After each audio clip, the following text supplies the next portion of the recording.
شروع اللہ کے نام کے ساتھ جو نہایت مہربان اور رحم کرنے والا ہے۔ امام علی علیہ السلام کے زمانے میں ایک یہودی شخص امام علیہ السلام کی خدمت میں حاضر ہوا اور عرض کرنے لگا، یا علی، میرے 4 سوالات ہیں اور میں یہ چاہتا ہوں کہ آپ اس کے جواب عطا فرمائیں۔ آپ علیہ السلام نے ارشاد فرمایا، اے یہودی، تو اپنے سوال پوچھ، چاہے 4 ہوں یا 40۔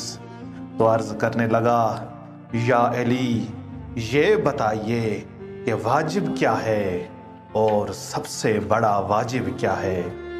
قریب کیا ہے اور سب سے زیادہ قریب کیا ہے؟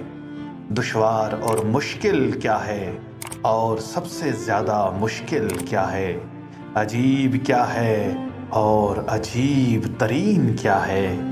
امام علی علیہ السلام نے ارشاد فرمایا، اے یہودی سن، واجب اللہ کی اطاعت کرنا ہے اور سب سے بڑا واجب گناہوں کو ترک کرنا ہے۔ امام نے ارشاد فرمایا، قریب قیامت ہے اور جو چیز اس قریب سے بھی زیادہ قریب ہے وہ تیری موت ہے۔ مشکل قبر میں داخل ہونا ہے اور جو چیز اس سے بھی زیادہ مشکل ہے وہ قبر میں داخل ہونے کا خوف ہے۔ عجیب دنیا ہے اور سب سے زیادہ عجیب یہ ہے کہ کوئی اس دنیا سے اپنا دل لگا بیٹھے۔